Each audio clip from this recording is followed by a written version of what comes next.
kecil kita merindukan Natal, hadiah yang indah dan menawan. Namun tak menyadari seorang bayi telah lahir, bawa keselamatan untuk manusia.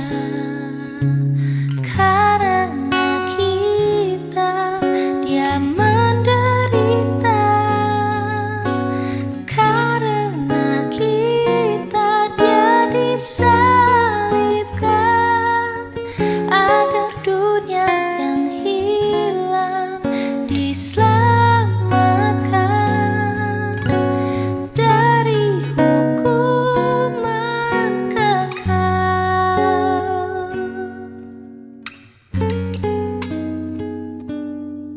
Waktu pun berlalu dan kita pun tahu anugerah yang besar dari Bapa, yang relakan anaknya disiksa dan disalibkan di bukit Kalvari karena kasih. Karena kita dia menderita, karena kita dia disalibkan, agar dunia yang hilang diselamatkan dari hukuman kekal.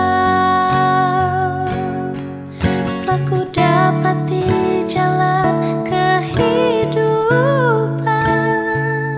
tatkala ku bukakan hatiku bagi Dia. Dalam ucapanku, dalam segala hal, ku selalu memuji Dia. Puji Dia, karena kita dia menderita, karena kita dia disalibkan, agar dunia yang hilang diselamatkan dari hukuman kekal, agar dunia yang hilang diselamatkan dari hukuman kekal.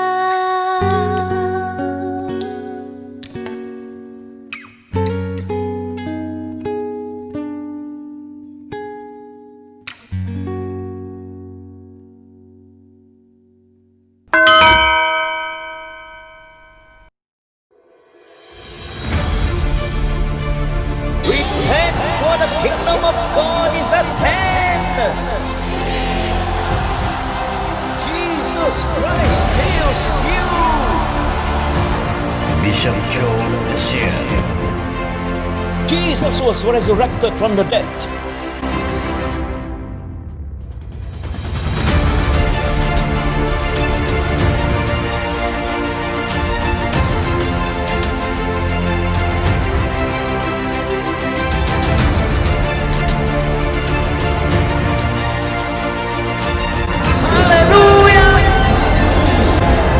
I come to declare the decree.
Haleluya, kemuliaan bagi Allah Bapa. Ditinggikanlah nama Yesus Kristus dan Roh Kudus yang senantiasa menolong, menghibur, memberi kekuatan dan mengurapi hidup kita. Selamat Hari Krismas, selamat Hari Natal kepada setiap anak-anak Tuhan dan juga warga negara kerajaan surga dan juga jemaat-jemaat di dalam Assemblies of Christians, persekutuan Kristen di Malaysia secara keseluruhan. Dalam pelayanan Bishop kali ini, sebagaimana adanya, kita merayakan Hari Christmas atau Natal sempena memperingati kelahiran Juru Selamat Mesias kita, yaitu Tuhan Yesus Kristus. Seluruh denominasi maupun gereja-gereja di dunia memperingati hari kelahiran ini setiap tahun. Meskipun sebenarnya kita tidak tahu tarikh yang sebenar, bahkan musim dan bila, tetapi karena sudah menjadi tradisi gereja-gereja maupun denominasi dan umat Kristen setiap tahun, mereka telah mengambil masa tarikh yaitu 24-25 bulan Desember mengikut kalender Gregorian, dan itu juga telah diisytiharkan dan diterima oleh pemerintah-pemerintah dan kerajaan. Nah, saya juga turut bergembira karena bukan hanya kita menyambut Hari Natal atau Christmas pada penghujung bulan Desember, tetapi juga kita sedang mempersiapkan, kita sedang melangkah ke tahun baru. Setelah 12 bulan kita berada di dalam tahun yang istimewa, yang penuh dengan tantangan, cabaran, tetapi penuh dengan berkat dan juga penuh dengan kenangan. 2020. Selang beberapa hari lagi, lebih kurang seminggu, kita akan melangkah ke tahun baru 2021. Dengan ini, Bishop ingin terlebih dahulu juga mengucapkan selamat menyambut tahun baru 2021. Kenangan yang paling indah di dalam 2020 adalah dengan resminya kita telah membuka pelayanan di bawah wadah AOC atau Assemblies of Christian di Malaysia. Di Sabah kita juga membuka afiliasi dan pelayanan di bawah wadah AOC di Sarawak dan juga di AOC wilayah Semenanjung. Walau bagaimanapun itu merupakan satu sejarah buat kita, tetapi juga sejarah kita juga melewati hari jadi kita secara pribadi, dan secara mujizat kita sedang melangkah 1 tahun umur lagi, 1 tahun tua lagi. Tapi marilah kita tinggalkan kenangan ini dengan perayaan memperingati kelahiran Juru Selamat kita. Nats Alkitab yang saya ingin kutip pada pagi yang indah ini adalah daripada kitab Injil Lukas bab yang pertama ayat yang ke-26. Mari kita baca bersama-sama ya. Dalam bulan yang keenam, Allah menyuruh malaikat Gabriel pergi ke sebuah kota di Galilea bernama Nazaret kepada seorang perawan yang bertunangan dengan seorang bernama Yusuf dari keluarga Daud, yaitu Raja Daud ya. Nama perawan itu Maria.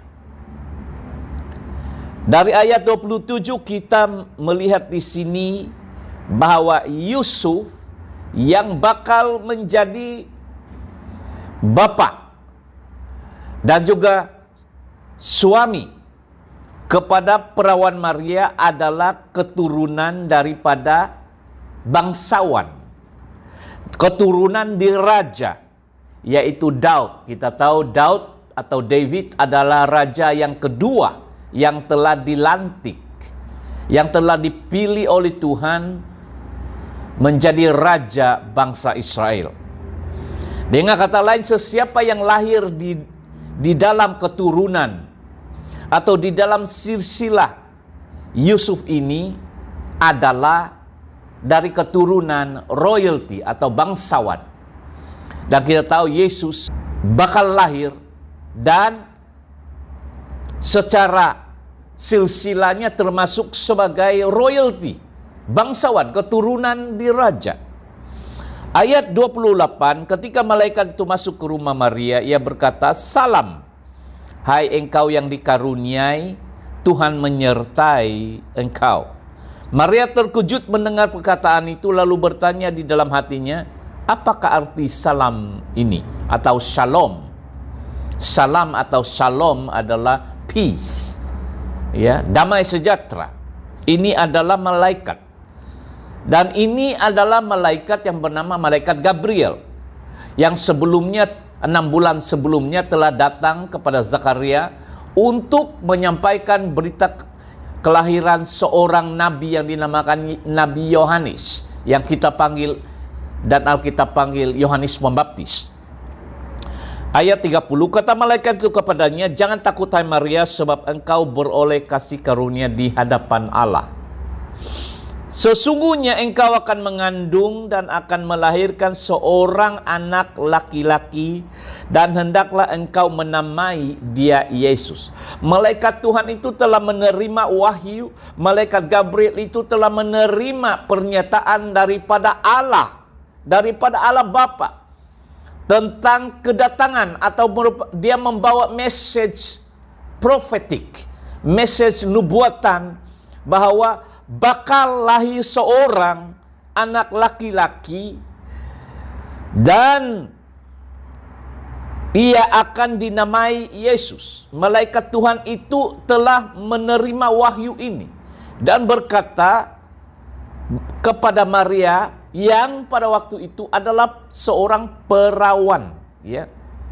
Perawan maksud dia mustahil perawan ini dapat melahirkan anak sebelum bersetubuh atau bersatu dengan suaminya, betul tidak?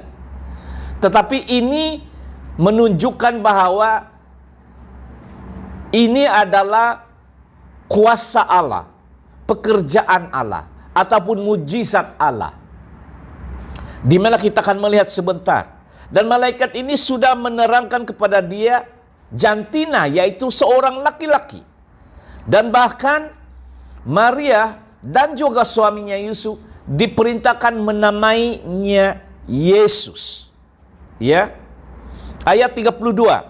Ia akan menjadi besar dan akan disebut anak Allah yang maha tinggi. Haleluya. Yang memberikan pengistiharaan bahwa Yesus ini adalah anak Allah yang maha tinggi, adalah malaikat. Ini bukan ucapan manusia, tetapi ucapan malaikat dan juga message yang dia telah terima daripada Allah yang maha tinggi. Bagaimana malaikat boleh tahu? Ini sesungguhnya adalah firman yang telah diberikan oleh Allah Bapa, bahwa anak ini akan disebut anak Allah yang maha tinggi. Maka banyak agama maupun orang perorangan yang menyangkal atau menentang, bahkan tidak memberi pengiktirafan, bahkan menolak bahwa Yesus itu anak Allah yang Maha Tinggi. Bahkan mereka berpikir bahwa Allah itu tidak punya anak. Mereka tidak paham yang dimaksudkan oleh malaikat, bahkan Alkitab dengan berkata anak Allah itu adalah kelahiran daripada Allah, datang daripada Allah. Kalau Anda adalah anak Sabah, anak Sarawak, saya anak Malaysia. Bahkan ada lagu yang berkata, saya anak Malaysia. Maksud dia Anda kelahiran Malaysia. Bukan bapakmu nama anak, bukanlah bapakmu bernama Malaysia. Bukan. Tetapi Anda lahir dari negara Malaysia. Jadi Anda dengan bangga berkata, saya anak Sabah, saya anak Sarawak, saya anak Malaysia. Sebab Anda lahir dari Malaysia, Anda datang dari Malaysia, Anda berketurunan bangsa Malaysia. Bila dikatakan Yesus itu anak Allah, berarti dia datang dari surga, dia lahir dari Allah, dia adalah keturunan dari Allah, berarti dia adalah penjelmaan Allah itu sendiri. Itu yang dipanggil anak Allah. Dan hendaklah dinamakan Yesus, karena Yesus bermaksud dalam bahasa Ibrani adalah Yosua. Dalam bahasa Greka, Yeso. Secara pengertiannya adalah juru selamat. Savior, itulah arti Joshua, Yesus. Juru selamat, Savior, juru selamat. Di dalam Injil yang lain dikatakan bahwa namakanlah dia Yesus karena dialah yang akan menyelamatkan umatnya dari dosa. Berarti kedatangan Yesus ini seorang yang berketurunan royalty, seorang yang berketurunan darah raja, adalah untuk menyelamatkan, menebus. Dia telah dinubuatkan sebagai dia yang menyelamatkan kita daripada dosa, daripada kegelapan, daripada ikatan iblis. Itulah misi di Raja Kristus. Datang menebus, membayar dosa, dan melepaskan kita daripada ikatan dosa, dan memberikan kita kehidupan yang baru, dan memberikan kita pengharapan yang baru, dan menjadikan kita sebagai keturunan, yaitu anak-anak Allah. Dalam Yohanes 1 ayat 12 kita membaca ayat ini. Ayat yang ke-32. Ia akan menjadi besar dan akan disebut anak Allah yang Maha Tinggi, dan Tuhan Allah akan mengaruniakan kepadanya takhta Daud. Haleluya. Bapa leluhurnya.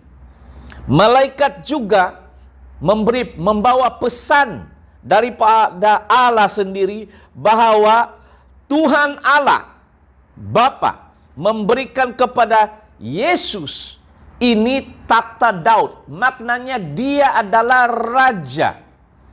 Raja yang bakal duduk di dalam fakta Raja Daud. Dia adalah raja di atas segala raja.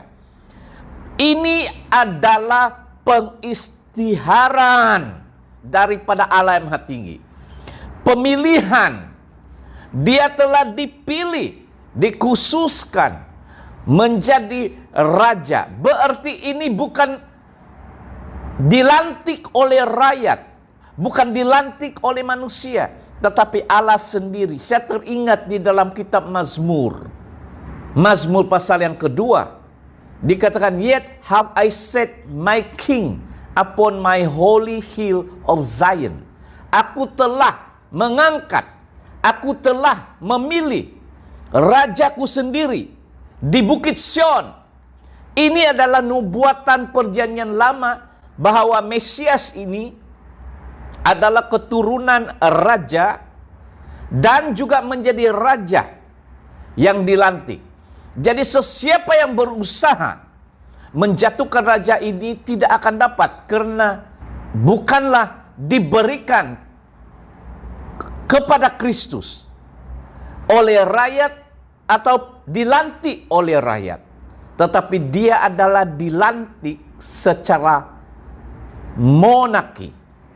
Dia adalah dilantik secara pemerintahan teokrasi. Maksud dia adalah anak Allah dan raja yang dilantik secara ilahi oleh Tuhan pencipta langit dan bumi. Amin.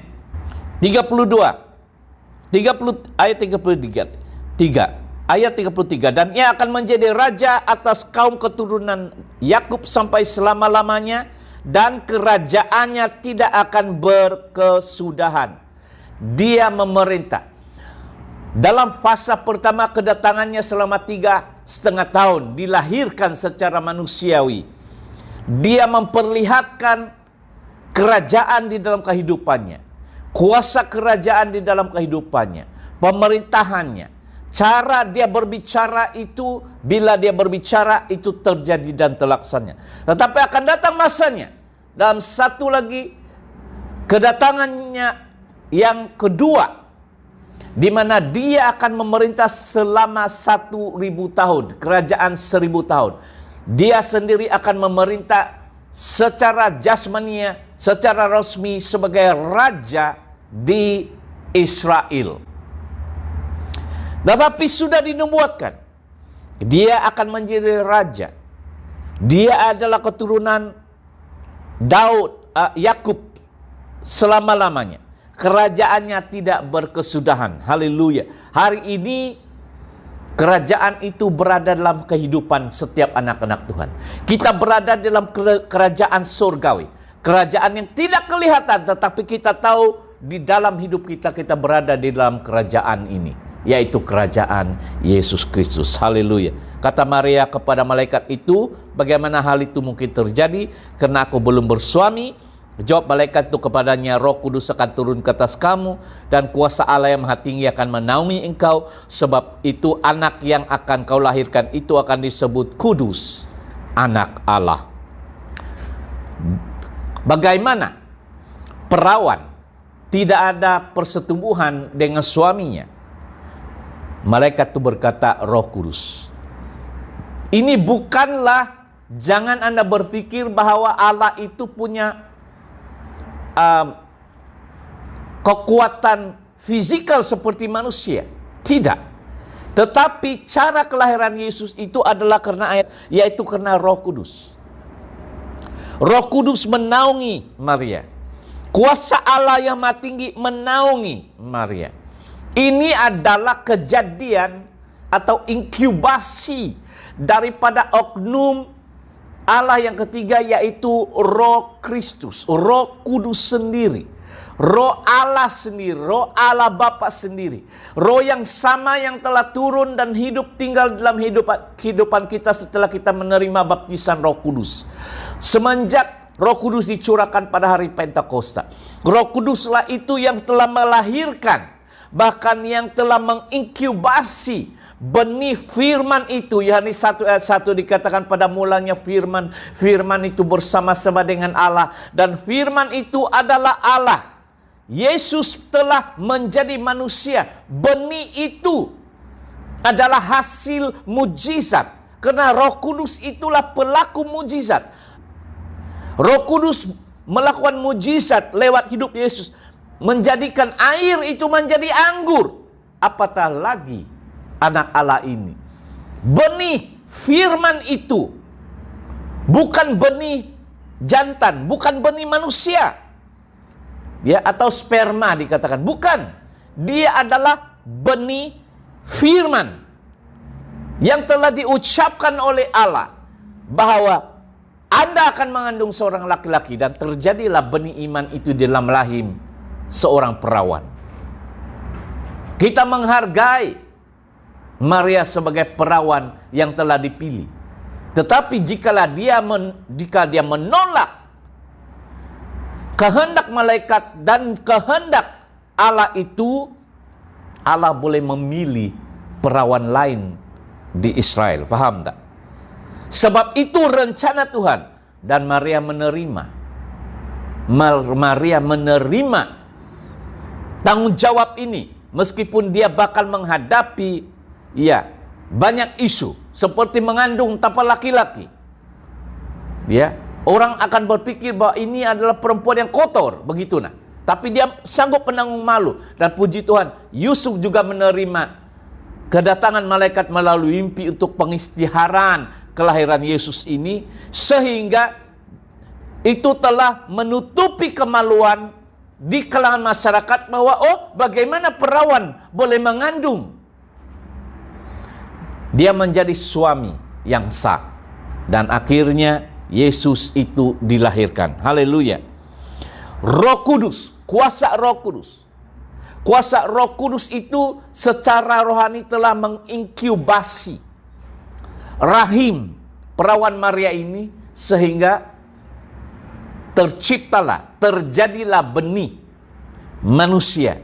Berarti Yesus itu sebenarnya tidak ada bapak fisikal. Yusuf itu hanya nama. Dan Allah merencanakan sedemikian karena Yusuf itu berketurunan royalty, untuk menyatakan bahwa Yesus ini adalah seorang anak raja daripada keturunan, juga untuk menggenapi nubuatan bahwa anak ini adalah dari keturunan Daud. Banyak nubuatan. Dan seterusnya dalam Injil Lukas bab yang kedua ayat 1 kita melihat pada waktu itu Kaisar Agustus mengeluarkan satu perintah menyuruh mendaftarkan semua orang di seluruh dunia. Inilah pendaftaran yang pertama kali diadakan sewaktu Quirinius menjadi wali negeri di Syria. Maka pergilah orang mendaftarkan diri masing-masing di kotanya sendiri. Ayat 4, demikian juga Yusuf pergi dari kota Nazaret di Galilea ke Yudea, di kota Daud yang bernama Bethlehem, karena ia berasal dari keluarga dan keturunan Daud, yaitu raja. So di situ lagi satu caranya Tuhan menggerakkan kerajaan kaisar waktu itu untuk membuat sensus pendaftaran, supaya Yusuf dan Maria dari Nazaret dapat pergi ke kota, satu kota yang dipanggil Bethlehem. Bethlehem karena itulah nubuatan para nabi bahwa raja ini, juru selamat ini harus dilahirkan di kota Bethlehem. Dan dalam ayat yang kelima, supaya didaftarkan bersama-sama dengan Maria tunangannya yang sedang mengandung. Ketika itu di situ tibanya waktunya bagi Maria untuk bersalin. Ayat 7. Dan ia melahirkan seorang anak laki-laki, anaknya yang sulung yang pertama, lalu dibungkusnya dengan lampin dan dibaringkannya di dalam palungan, karena tidak ada tempat bagi mereka di rumah penginapan. Maksudnya di sini Yesus itu adalah anak yang sulung. Di dalam kesaksian kitab-kitab Injil ada lagi anak-anak Maria dan Yusuf setelah Yesus, yaitu anak biologi mereka. Sekurang-kurangnya 4 saudara laki-laki dan perempuan. Itu menjadi satu kebiasaan setelah Anda berkawin di Israel, bahwa mereka akan melahirkan anak. Tetapi Yesus ini unik karena dia lahir sebelum Yusuf dan Maria menjadi suami istri. Dia lahir sebagai perawan. Dia dilahirkan oleh perawan Maria yang belum disentuh. Karena itulah nubuatan para nabi Perjanjian Baru bahwa satu tanda akan diberikan, sesungguhnya seorang perawan akan melahirkan seorang anak laki-laki, dan itu dinamakan juru selamat. Amin. Dan pada waktu itu Begitu ramai orang yang datang mendaftar sehingga tidak ada tempat di rumah penginapan, maka mereka menginap di sebuah rumah yang mana rumah waktu itu biasanya orang-orang Israel, keturunan Yahudi, juga membelah binatang mereka di dalam rumah.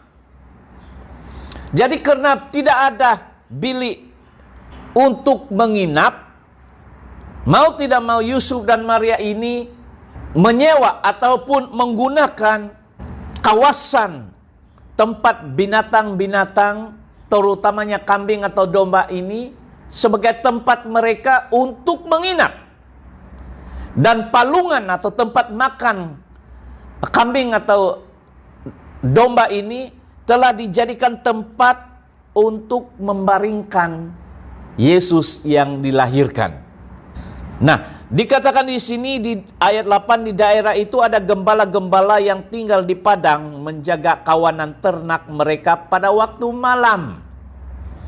Tiba-tiba berdirilah seorang malaikat Tuhan itu dekat mereka, dan kemuliaan Tuhan bersinar meliputi mereka dan mereka sangat ketakutan. Ayat 10. Lalu kata malaikat itu kepada mereka, "Jangan takut, sebab sesungguhnya aku memberitakan kepadamu kesukaan besar untuk seluruh bangsa. Hari ini telah lahir bagimu Juru Selamat, yaitu Kristus Tuhan di kota Daud. Dan inilah tandanya bagimu, kamu akan menjumpai seorang bayi dibungkus dengan lampin dan terbaring di dalam palungan. Dan tiba-tiba tampaklah bersama-sama dengan malaikat itu sejumlah besar bala tentera surga yang memuji Allah, katanya, kemuliaan bagi Allah di tempat yang maha tinggi dan damai sejahtera di bumi di antara manusia yang berkenan kepadanya. Haleluya. Dalam ayat 14, saya memberikan berkat ini. Kemuliaan bagi Allah di tempat yang maha tinggi. Damai sejahtera dalam hidup Anda bila Anda menerima Yesus dan kehidupannya. Damai sejahtera di dalam 2020 akan terus mengalir. Damai sejahtera di dalam nama Yesus dalam 2021 kepada Anda. Amin. Setelah malaikat itu meninggalkan mereka dan kembali ke surga, gembala-gembala itu berkata kepada seorang yang lain, marilah kita pergi ke Bethlehem untuk melihat apa yang terjadi di sana seperti yang diberitahukan Tuhan kepada kita. Lalu mereka cepat-cepat berangkat dan menjumpai Maria dan Yusuf dan bayi itu yang sedang berbaring di dalam palungan. Ayat 17, dan ketika mereka melihatnya, mereka memberitahukan apa yang telah dikatakan kepada mereka tentang anak itu. Dan semua orang yang mendengarnya heran tentang apa yang dikatakan gembala-gembala itu kepada mereka. Tetapi Maria menyimpan segala perkara itu di dalam hatinya dan merenungkannya. Maka kembalilah gembala-gembala itu sambil memuji, memuliakan Allah karena segala sesuatu yang mereka dengar dan mereka lihat semuanya sesuai dengan apa yang telah dikatakan kepada mereka. Amin. Haleluya. Mari saya beritahu sedikit informasi kepada Anda supaya diperbetulkan sejarah. You see, di dalam ayat ini dikatakan gembala-gembala ini sedang berjaga sebelah malam, ya, di padang luas. Nah, harus saudara tahu, sebenarnya gembala-gembala domba pada zaman Kristus dan sampai sekarang, biasanya sebelah malam mereka membawa masuk binatang-binatang peliharaan mereka, terutamanya domba, di dalam rumah mereka. Buktinya kita melihat bagaimana Yusuf dan juga Maria setelah melahirkan Yesus itu, mereka telah tempatkan bayi itu di Yesus itu dengan lampin diletakkan di dalam palungan makanan domba. Berarti ada di dalam rumah orang Yahudi, para gembala, ada tempat tinggal mereka, lebih kurang ya di tingkat 1 begitu, nah. Dan di tingkat bawah itu ada ruangan khas untuk mereka melindungi binatang-binatang, kandang pemeliharaan mereka, dan ada palungan tempat makan. Mereka biasa bersama tinggal dengan binatang peliharaan mereka. Ini untuk lebih mereka dapat melindungi. Adalah kebiasaan bagi mereka untuk tinggal bersama-sama dengan binatang peliharaan mereka. Di sini buktinya kita melihat bagaimana bayi Yesus itu dilahirkan di dalam kandang pemeliharaan, di dalam rumah penginapan atau di rumah keturunan orang Yahudi. Orang-orang Yahudi yang biasa menjadi gembala di Bethlehem. Tetapi dikatakan di sini bahwa pada waktu Yesus dilahirkan itu juga banyak gembala-gembala sedang berjaga sepanjang malam di padang luas. Kenapa pada waktu Yesus dilahirkan gembala-gembala ini tidak masuk di dalam rumah dan memasukkan gembala-gembala mereka di sana? Tetapi dikatakan pada waktu itu mereka berjaga sebelah malam di padang luas untuk para gembala. Waktu itulah juga malaikat Tuhan datang kepada mereka dan mengisytiharkan bahwa malam ini telah lahir juru selamat ini, bersukacitalah, kemuliaan bagi Allah di surga. Dan mereka melihat, dan bahkan mereka diberitahu di mana alamatnya, di mana Yesus itu. Dan setelah diberitahu malaikat, mereka pergi ke kota Bethlehem dan melihat dengan mata kepala mereka sendiri juru selamat, raja yang lahir di dalam palungan ini. Nah, ini adalah satu perdebatan zaman di mana orang mengatakan bilakah Yesus dilahirkan? Karena pemerintahan terutamanya Raja Konstantin yang mengisytiharkan dirinya seorang Kristen, mereka mengambil bulan Gregorian ini, yaitu bulan Desember, yaitu 24 dan 25 sebagai tarik resmi hari jadi atau kelahiran Yesus Kristus. Dan itu telah menjadi semacam satu undang-undang di seluruh dunia pada waktu itu, menjadikannya sebagai tarik kelahiran atau hari jadi Yesus. Mereka namakan itu Natal, Christmas, hari merayakan di mana saudara mara kita berkumpul dengan dinner, makan dan celebrate kelahiran Kristus. Gereja-gereja di seluruh dunia juga melahirkan. Mereka ada pokok Christmas. Baru semalam di rumah doa kami buat pokok Christmas, anak-anak Tuhan, dan mereka menyanyi lagu-lagu Natal, lagu-lagu Christmas. Ya, saya tidak melawan, saya tidak mengangkat. Itu bagi mereka memperingati. Tetapi sesungguhnya tarik sebenar itu kita tidak tahu. Tidak dicatatkan. Bahkan bulan. Bukan semestinya kita tidak boleh merayakan. Tetapi clue ataupun tanda yang kita lihat di sini adalah bagaimana para gembala-gembala ini berada di padang sebelah malam. Kenapa? Mari saya beritahu. You see, domba ini bukanlah seperti ayam atau binatang lain yang melahirkan banyak anak. Enggak. Domba adalah binatang yang hanya melahirkan satu anak 1 tahun. Dan biasanya dia melahirkan ini pada bulan Nisan, pada musim bunga. Ya, di Israel domba ini akan mengandung dan melahirkan 1 domba setiap tahun, 1 anak domba pada bulan Nisan menurut kalender orang Israel, yaitu musim bunga. Bilakah bulan Nisan atau musim bunga ini? Biasanya musim melahirkan kambing domba ini adalah sekitar bulan yang kalau ikut kalender Gregorian adalah bulan March, bulan Maret dan April. Ini bulan Nisan di dalam kalender orang Israel. yaitu musim bunga. Pada bulan Maret atau bulan April ya, menjelang masuk bulan April, inilah bulan Nisan, musim bunga, di mana kambing-kambing domba itu mulai melahirkan anak domba. Setiap tahun begitu. Jadi untuk domba-domba ini melahirkan, setiap tahun ada masa di mana mereka tidak akan mengurung domba-domba, terutama mereka yang sedang bunting dan bakal melahirkan itu di dalam rumah. Tidak. Mereka akan membawa domba-domba ini di padang luas. Mereka bawa keluar dari rumah penginapan. Mereka bawa keluar.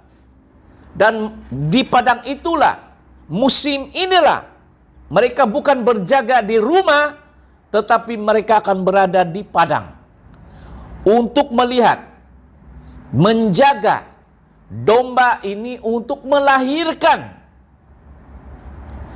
Itulah sebabnya dikatakan dalam Alkitab mereka berada di padang. Mereka bukan berjaga setiap hari 24 jam, 365 hari, 12 bulan di padang, tidak.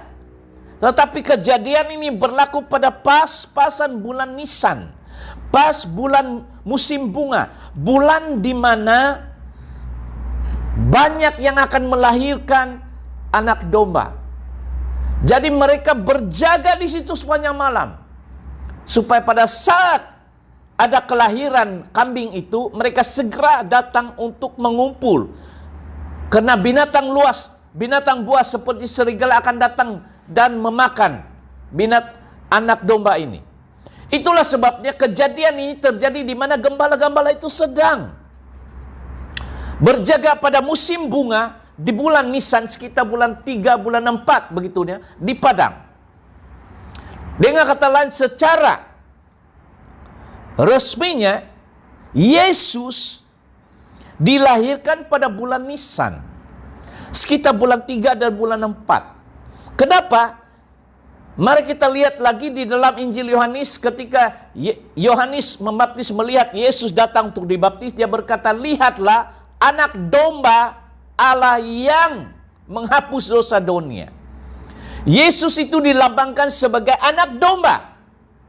Di dalam perjanjian lama, dia yang menebus dosa.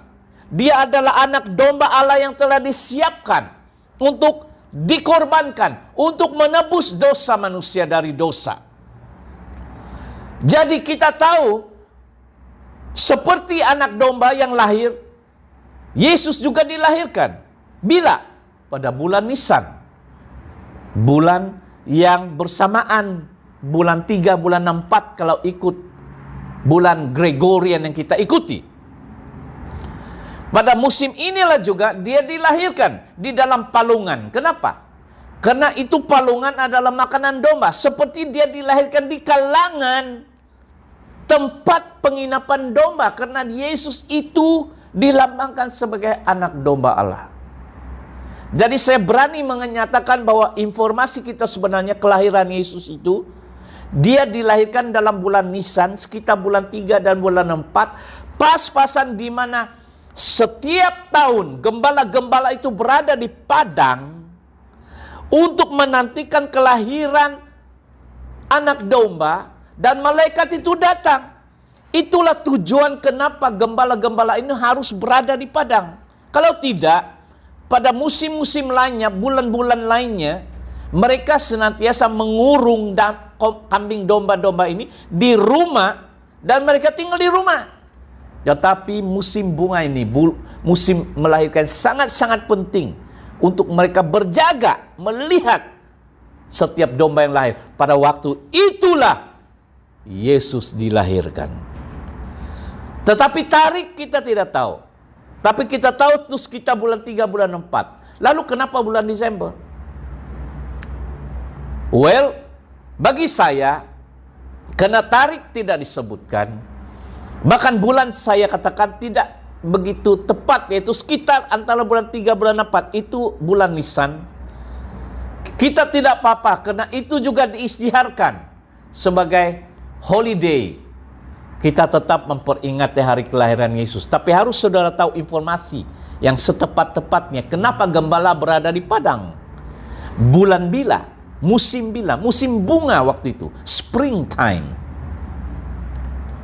Ya, waktu itulah Yesus dilahirkan, karena dia adalah lambang domba Allah yang lahir ke dunia menjadi juru selamat. Walau bagaimanapun kita tetap merayakan. Tapi dalam hati saya lebih rayakan kelahiran Yesus juru selamat pribadi di dalam hati saya. Bilakah Anda menerima Yesus dalam hidup Anda? Itu bagi saya hari Natal yang the best, di mana Yesus Kristus lahir dalam hidup saya menjadi juru selamat pribadiku, yang telah menyelamatkan saya daripada dosa, yang membuka mata rohani dan telinga rohani saya untuk melihat saya sebagai anak Tuhan yang lahir baru, menjadi manusia baru, yang mana Roh Kudus memberikan hidup kekal dalam hidup saya karena saya percaya kepada Yesus. Haleluya. Tetapi informasi ini saya harus ajarkan kepada Anda supaya Anda memahami. Jadi bila datang bulan 3, bulan 4, Anda akan memperingati kembali. Anda akan memperingati kembali bahwa sekitar bulan inilah sebenarnya Yesus dilahirkan. Sebab dia adalah anak domba Allah. Dan anak domba itu dilahirkan setiap tahun di Israel hari ini adalah pada bulan Nisan. Kalender Israel sekitar bulan 3, sekitar bulan 4. Haleluya. So, inilah sedikit renungan dan pelajaran yang saya pelajari tentang kelahiran Kristus. Kalau Yesus tidak dilahirkan, kita akan mati dalam dosa. Kalau Yesus tidak menjadi Tuhan dalam hidup kita, kita akan mati dalam ikatan dosa, nafsu dosa, hukuman dosa, bahkan penyakit, bahkan kesusahan. Tetapi karena Yesus lahir dan kita mengakui dia sebagai Tuhan dan Juru Selamat dalam hidup kita, dan kehidupan kekal itu karena Yesus lahir, Roh Kudus itu bekerja, beracara, sehingga kita menerima kuasanya untuk melakukan pekerjaan Allah, diberikan kekuatan untuk menjadi pengikut Kristus hari ini.